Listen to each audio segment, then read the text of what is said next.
Winter. Thank you so much for coming on the Inner Edison Podcast. I appreciate you being here today. It's great to be here with you, Ed. Yeah, I've done this a couple of times. You only have to tell me once about certain things. All right. We were first talking, when we started this, where should we go with this podcast? Because you have a lot going on. I want to know how you kind of got into publishing in the first place. So just so you know my background, I'm sure you don't know it, you didn't research me, but I've been in the mortgage industry for 20 some years. In 2018, I was approached to get onto local talk radio on iHeartMedia. And the first question I had was, do people listen to radio? And come to find out, talk radio is huge. And I can go somewhere now and people know who I am just because of my voice or my name. And that's helped me a lot in my business. And then I ran into a gentleman and Steve Sims, who just passed away a couple of weeks ago, and he was like, you need to get a book, you need to do all this stuff, and he helped me get in that process of getting a book, and it's really helped me because when you get on radio, people think you know what you're talking about because you're on radio. When you have a book, people think you know what you're talking about because you have a book. You're now the authority in your industry for both of those realms, and podcasting and other stuff will do that for you also. How did you get into this realm? You're exactly right. The root of the word authority is author. So I have an interesting background. I actually came to this publishing focus from film and television. So my background is as a writer of screenplays, drama, and I oversaw 250 hours of programming for Canada's largest film and television production company, and really, worked my chops on drama. And I write fiction as well as nonfiction and help people with both fiction and nonfiction. But what I really love about books is they can last forever. They're like seeds. They're like your legacy. You can use them in the short term to pivot, to launch a new business, to take your thought leadership to the next level, to get on podcasts, radio, TV, TEDx stage, what have you, attract premium clients at premium prices. And so both in the short term and in the long term, a book can be so valuable. But first, I stumbled across the value of a book as a lead magnet. I published my first book, which is called From Heartbreak to Happiness. And I thought, okay, that's it. That's my gift to other heartbroken people. They're going to be done when they've read that book. All of their answers, they'll have all the answers they need. But in fact, that brought people to me and eventually launched what became, a 7-figure business. I'm like, oh, I see. If you have a book and you talk about it on radio and TV and podcasts, it will bring more people to you. So that was the penny dropping there. And if you set up your own website instead of Amazon, you can make more money off your book than going through Amazon. I mean, don't get me wrong, I have my book on Amazon, but I have it through, I can't think of the name of the place, but you can put a link on your website to where when you click on it, it takes it to the same place that sends it to Amazon. But now you make the higher amount. And so Exactly right. Exactly right. So, was it Scribe? What's the name of that place? I'm trying to think of I can't think of the name, man. Anyway. It'll come to you. Yes. I'm taking a shower later.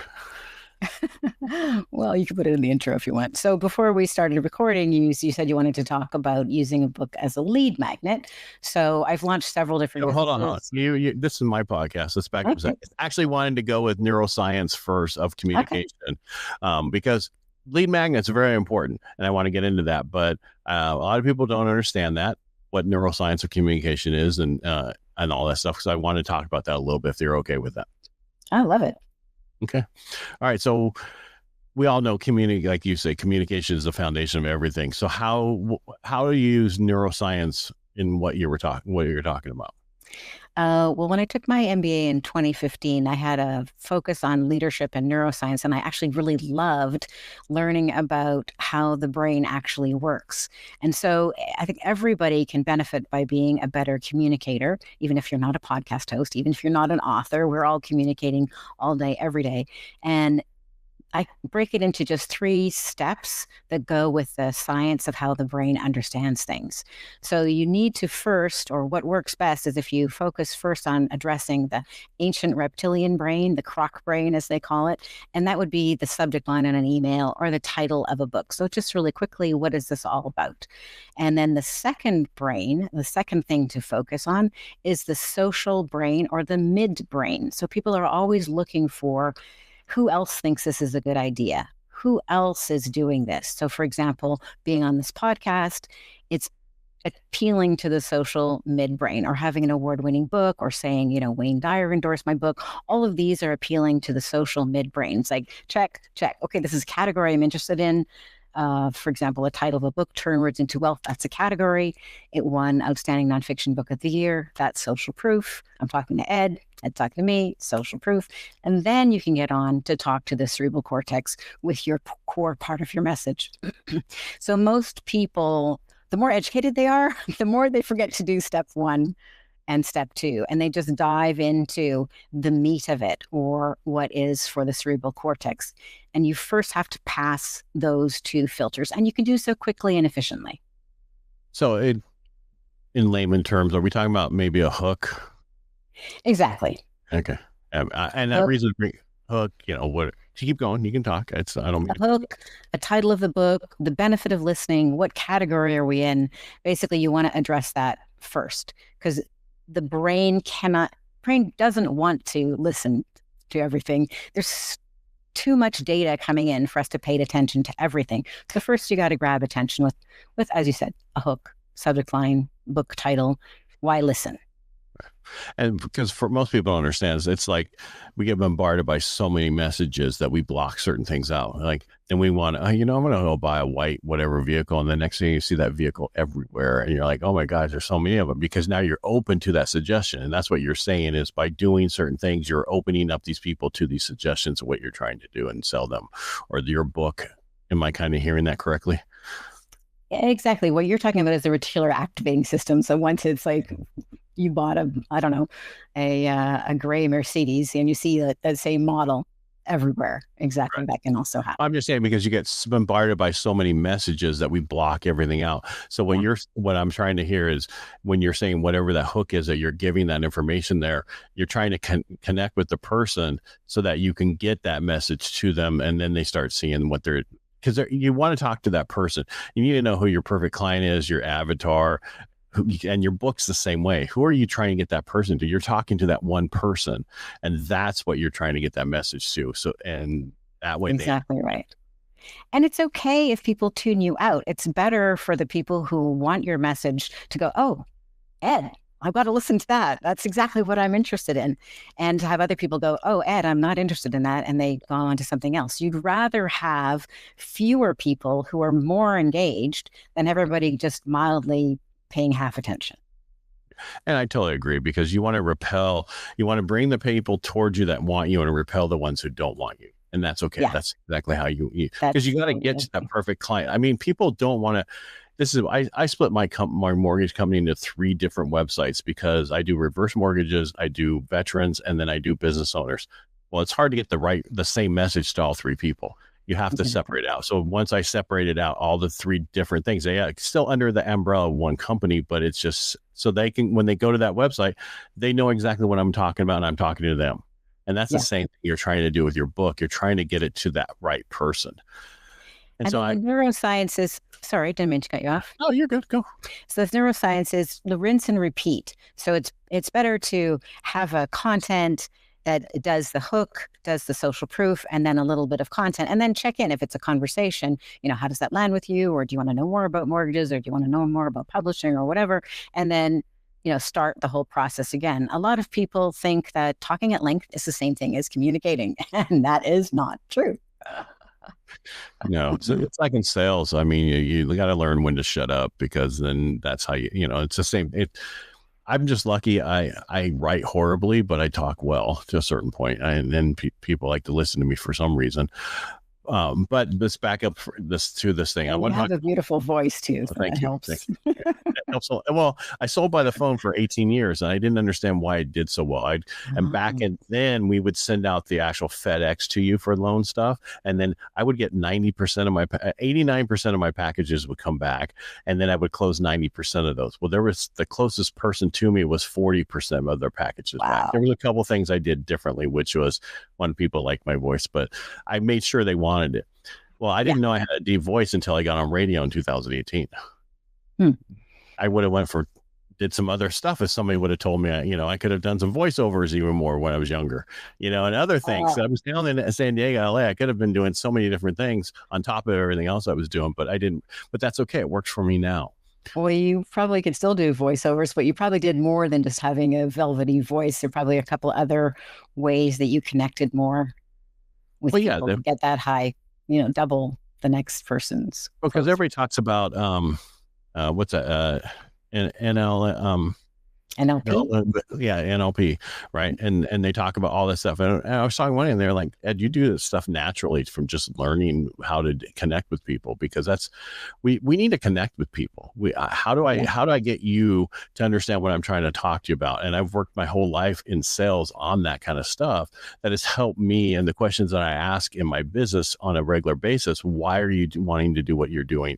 I'm trying to explain to you. What got me into trouble at parties with my wife, she'd be squeezing my leg, telling me to shut up because I'm asking questions that, not many people ask. But I want to know why people think the way they do and why they make the decisions the way they do. I don't care why you voted for whoever you voted for, but I would like to understand why you did that, so that I can understand how human nature is, and then I understand how people are. And that just helps me in general.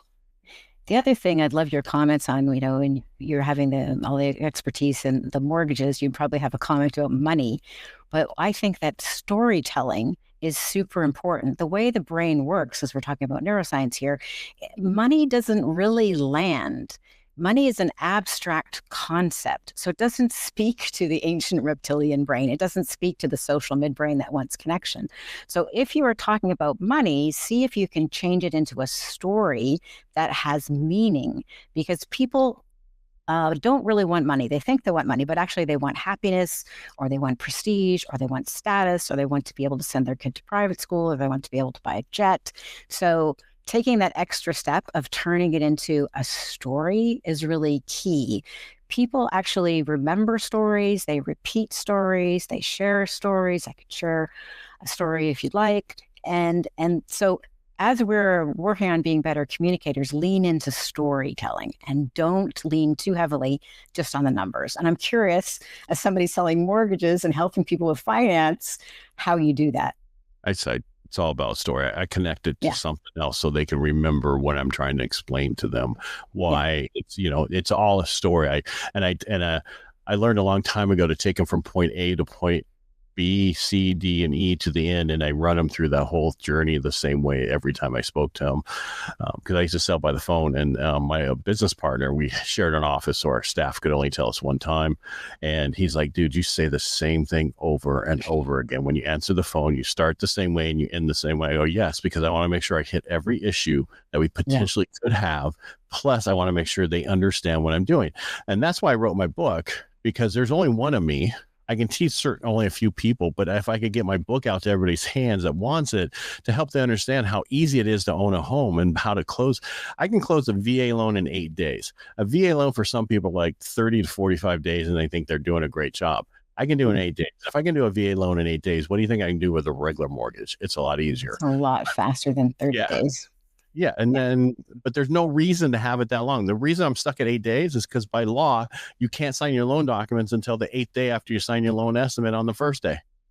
So if they got rid of that law, I could close it a lot faster, but it's a law that I can't get around. So how I talk to people and I explain things on the phone, because they're not in front of me anymore. It might be on video in front of me. I don't want somebody to come in my office. That was great years ago, but if they come in my office, that's an hour. I can talk to them for 20 minutes on the phone. I can talk to them for 20 minutes or Zoom and get done with the same thing. That means I can talk to 3 people in an hour with just me personally. But if they're in an office, it's an hour, hour and a half, because it just drags on. But it's all about stories. And I bring up stories about certain things. And prime example, when I wrote my book, I didn't realize how important stories were in each chapter about your book and certain things. And that's how you connect. And I learned it while I was writing. Even though I did it in the past, I didn't realize what I was doing. You did it just intuitively. Yeah. So a chat, like, you can break every part of communication down. A phone call or one chapter in the book, you always want to be doing these 3 steps of neuroscience and definitely adding the stories. And I have a story about stories that really stood out to me. It's actually from the book Significant Objects, and they put 100 different objects on eBay with a story or without a story, and then they were PS. They were clear and transparent about what they were doing, and the stories added meaning. They didn't add hype. So, for example, here are some pot mitts. You can buy these pot mitts. My grandmother used to make chocolate chip cookies. I have such fond memories of her using these pot mitts to take the cookies out of the oven and sharing the warm cookies that she baked. And that was such a fond memory. Now, you don't get the grandmother and you don't get the cookies, but you do get the pot mitts. How much more do you think the pot mitts and the other items sold for with a story versus without? How much more percentage-wise, or just how many more volume? How much more percentage-wise in terms of the dollar amount per item? 50%. That's what most people think, is like just a small bump. But in this example, they sold for 27 times more. So 2,700% more. So I love to tell people that story because it's data and was done by somebody else. So I haven't cooked the books or anything. And to see that there's that big of a difference. Now, obviously, if it's $1 million house, you're not going to sell it for 27 million with a really good story. But it just goes to emphasize that the storytelling part adds value. I was also like, when I took my MBA in 2015, they did taste tests with wine, and they would tell people, okay, this is a $5 bottle of wine and this is a $150 bottle of wine. And people actually, their taste buds and their brain fired up differently when they thought it was a $150 bottle of wine. They actually experienced more pleasure, even though it was the same wine. So the story behind the wine actually, or the item, changes and increases the value when you add a story and you add meaning. So it's not just hype. It's very interesting. The brain actually lights up differently. I became a wine snob because I live close to Napa. And so I didn't drink wine when I was a kid. My parents had box wine, Barrels and James out of Modesto, kind of, horrible wine. So it was not something I wanted to drink. And then finally my wife took me to Napa when I don't know, 2003, and I didn't realize how good wine could be. Well, we'd go to a friend's house and we have all these little parties, and then we started doing a taste testing with bags over bottles so that people didn't know what it was. And we had a guy that was part of, he really was a snob, and he thought, he had to have the high-end stuff all the time. Well, we slid in 2 Buck Chuck that better than any of the other wines, and it really ruined the words because it's, he associated by what he paid for the bottle that was, and it didn't have to be that way. Just like you're talking about, it could be a story, or it could be something else. It could be the environment. It could be certain things. There was some that we had in San Francisco years and years ago at the Argonaut, and it was Echo, and it was not that expensive through Gallo, but it was the overall environment and everything else, and that made that wine so good. So it's actually another story. Yeah, the story makes a big difference, and the bottle and the presentation of the people that you're with and the whole ambiance can actually change your experience of the value. Yeah, and that is because sometimes you can have that same bottle again later on, and it's like, it's not the same. This is not, it's not moment, everything else that was there, and people don't realize and that's everything we deal with. And I think it's important. Sorry, it's a little noise. I'm just letting you go. Yeah. Some car going by with some muffler problem. I apologize. No problem. I'm in kind of. I was like, somebody was dropping something. Yeah. All right. So basically, what we're talking about is the story is very important, and I didn't realize. I realized I did it automatically in the past because I was in sales, and I wanted to make sure when you're in sales and you're on commission, you want to close things, and so I studied everybody, Zig Ziglar, everyone. And that's how, when I did my close, when I talked to somebody, I would get an objection. And then the next time I'd put that in my close, in my script, so that I would never have that same thing again. And when you have a script and you get it so well, it's not a script, it's a story, and you're going through the process, and people don't understand you're selling to them, because people do not want to be sold to. Yeah, they like to buy, they don't like to be sold to. Well, the other thing that you were mentioning about the script that relates to neuroscience is how something is framed is decisive. So as you are taking the phone calls or the Zoom calls and you set up the call the same way, you're framing it. You're probably framing it, with the doctor frame, so that you're the expert and you're there to help them, or you're there to help diagnose what their problem is. And so the frame really makes a difference, which is another benefit of being an author, because then you come in with higher status than somebody who is not an author. But those first few minutes of a call or a conversation or a connection can be very decisive. So it matters what you say, for sure. And also, this kind of segues into talking about what a big difference books have made to my life. If you've studied Zig Ziglar and all of those, like I studied Zig Ziglar and Dan Kennedy, and just absorbed so much knowledge from books. I'm so grateful to these people that many of them I've not met, or many of them have even passed on, like Zig Ziglar.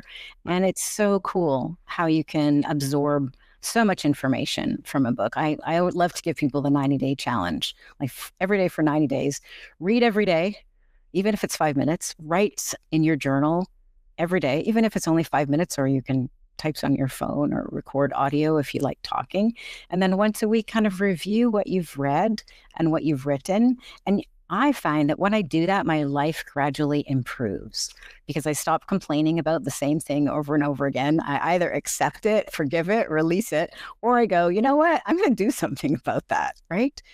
So, and the process of reviewing what you've written and what you are reading just enriches the process and helps it drop down deeper. I don't know about you, but there's so many books that, when I first picked up, I thought, this is not for me. And then a decade later, I'd read the same book and it's like all yellow highlighted, because at that point later, it was meaningful and it was what I needed.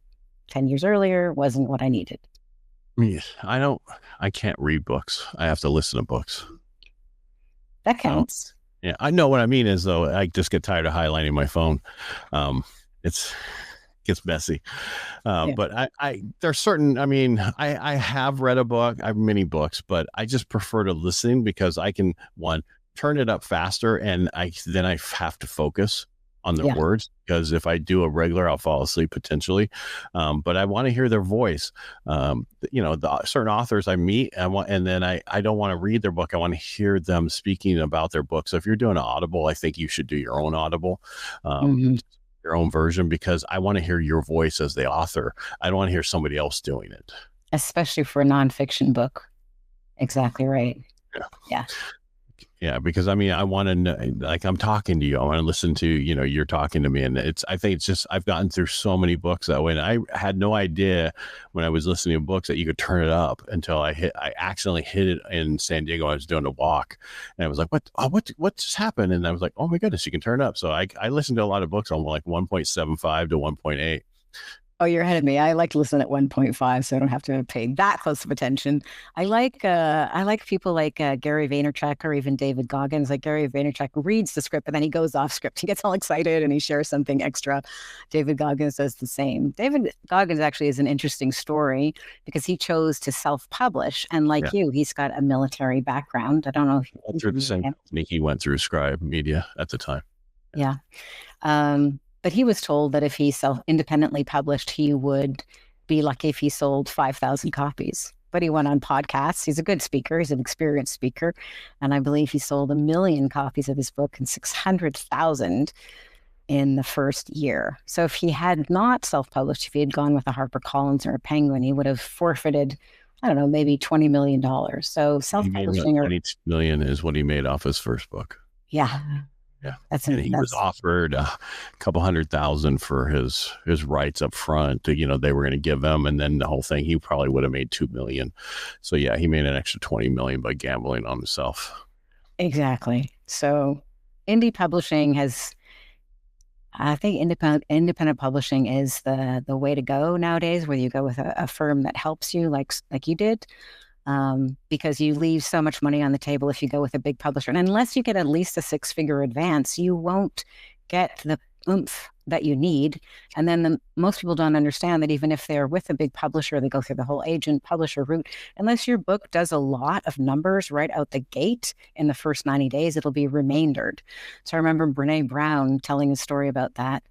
She wrote some awesome books later, but one of her first books, she was like all happy, and then the publisher called and said it's been remaindered. She's like, what does that mean? It means they pull the book from the shelf and they destroy it. So done. So what I like about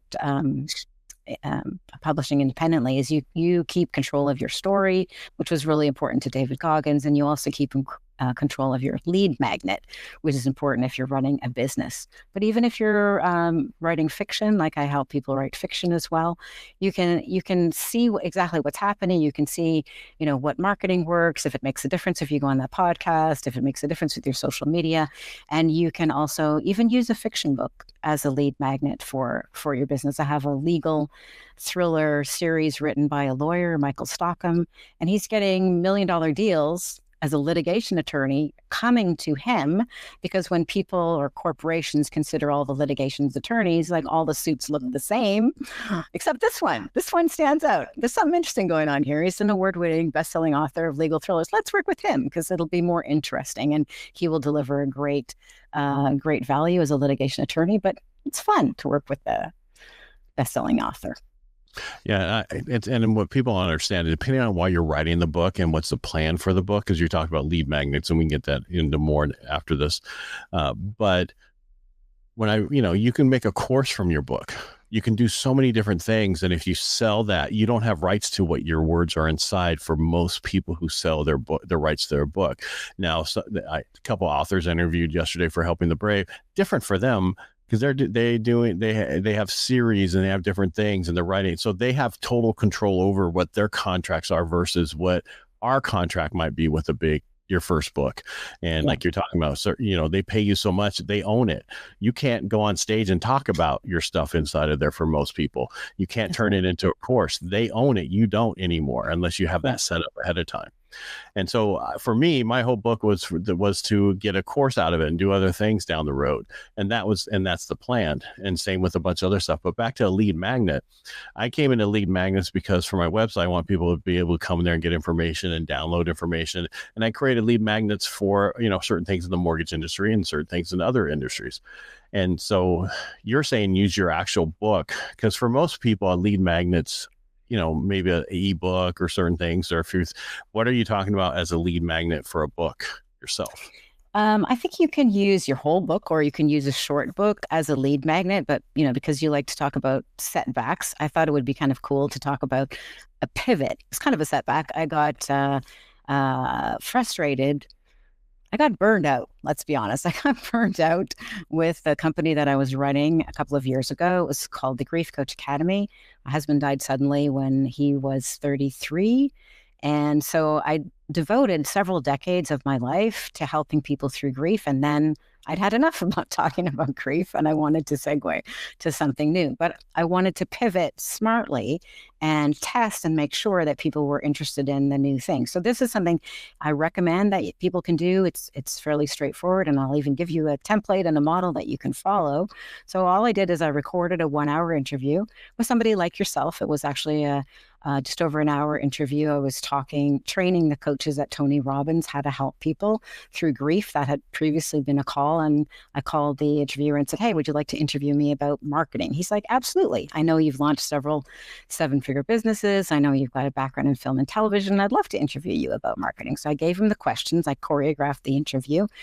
Like you choreograph your calls. And I really liked the interview, so I turned it into a little book. It's this book, Marketing Fast Track, the little book that launched a new business. And then what I did is I tidied it up. It's still a conversation. It's not hidden that it's a conversation, and tidied it up and offered it as a print book to my email list. I had a small email list at that time of about 12,000 people, and they knew me as the founder of the Grief Coach Academy. It's not exactly what you go to for thinking about somebody to help you with marketing, messaging, or writing a book. Anyway, so I offered them this little book, Marketing Fast Track, for free, but they paid for the shipping, $4.77. And we sent out a bunch of books. And then they got a series of free videos to explain marketing funnels and communication and basic things that would add value. And then I said, "Hey, if you'd like a business breakthrough call, go to bookcall.biz and I'll talk to you, or my team will talk to you." And as a result of that, I realized in 90 days, yes, people do want help with their marketing, messaging, and their book, nonfiction or fiction books. And the net result was $250,000 of new business in 90 days. But even bigger result than the financial win was confidence and clarity that, yes, I could shift from being focused on helping people through grief, which I feel like I made a big contribution in that area, but it was time for my next chapter, to focusing on what's now become same page publishing, where I help people with their messaging, with their marketing, with thinking through how to design their fiction or nonfiction books so that it could make seven figures. Maybe it's going to be optioned as a TV movie or turned into a TV series, or it's going to lead to attracting ideal clients for their business, whatever the case may be. So you can get Marketing Fast Track on Amazon, or you can get it for free on my website, and you will actually see an example of a book that made a big difference. And at the back of the book, I explain, how much I spent on marketing and what I give the examples of the emails that I sent. So it's a free template that people can grab. Well, almost for free. They can buy the book on Amazon for a little, or if they sign up on my website, they can get it for free. Now it's the website turnwordsintowealth.com. Yeah. If they go to turnwordsintowealth.com, they can get that ebook and several other things. Not everybody's watching. Some people are listening. I want to be sure. Thanks, Ed. Yeah, go to turnwordsintowealth.com if you'd like that gift. A lot more people listen than they do watch. Even when it's on YouTube, they might be just listening at the same time. So, and they might be listening at 1.75 speed, so we have to repeat ourselves so they know.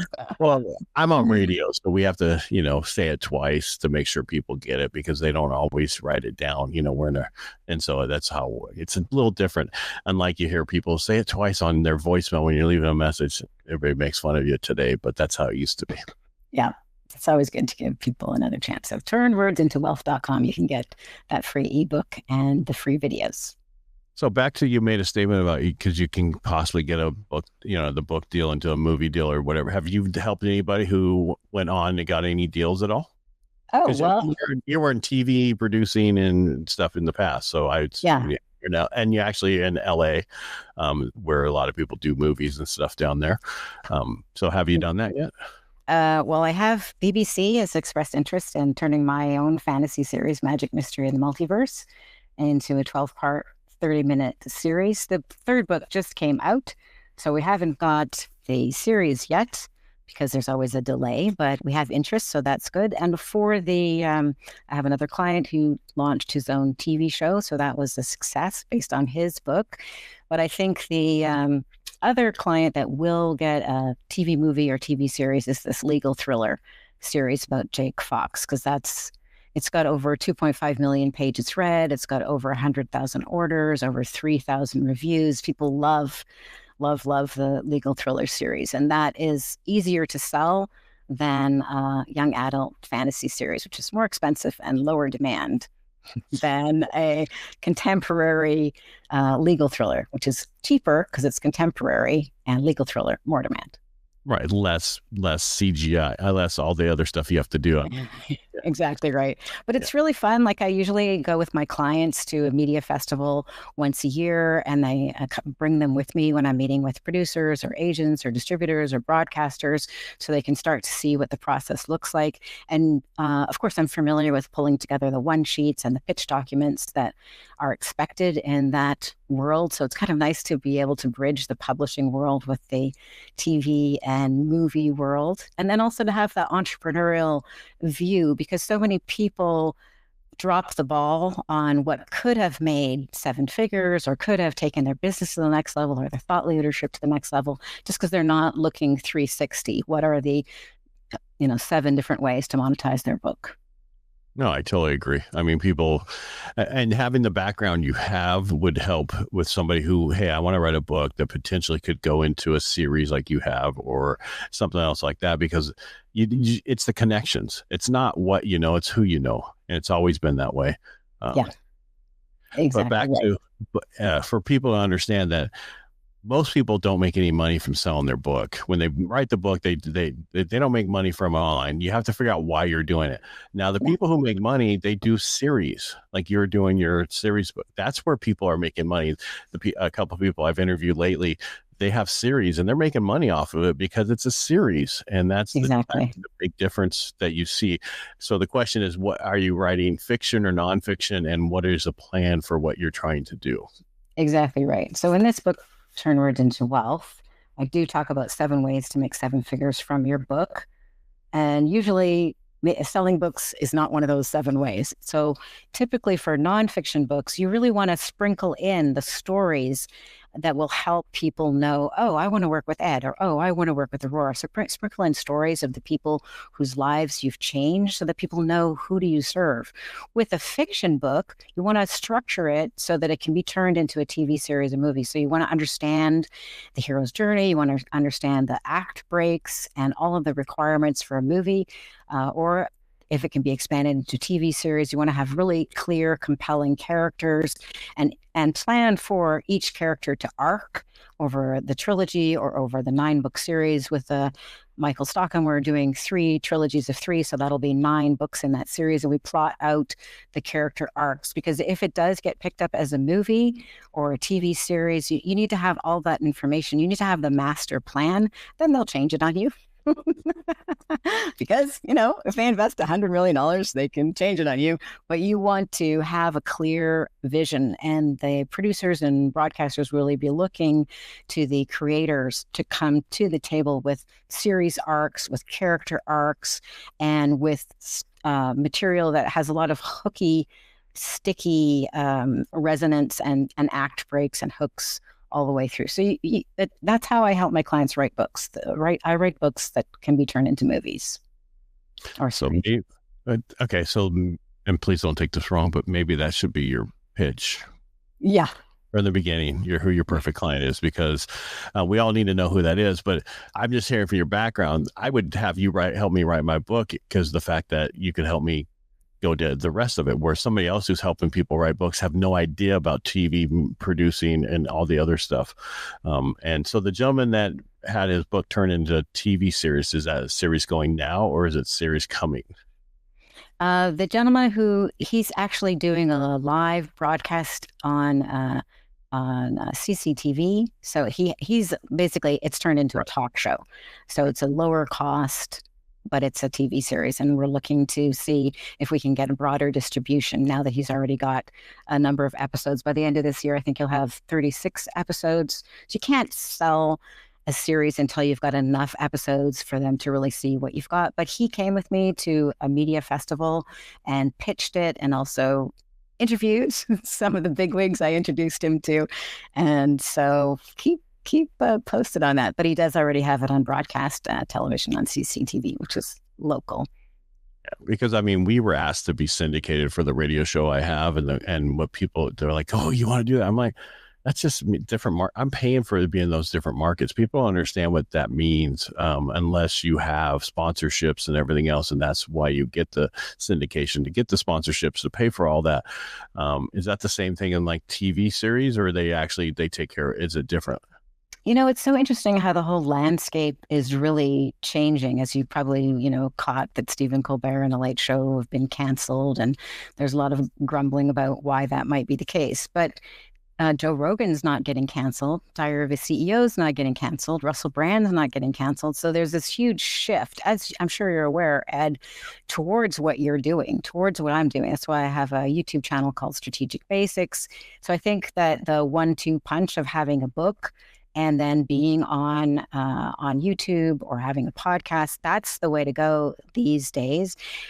It's very interesting. This might be more detail than you need, but it's also very interesting to consider the possibility of having an audiobook on YouTube that's monetized through the ad break. So there's a zombie author. His book series is called Dead America, and he launches every week, like a half hour. So just a very short book or a chapter or 8 chapters, and he monetizes it instantly on YouTube. And then he's everybody, not everybody, but most people go through his entire back catalog.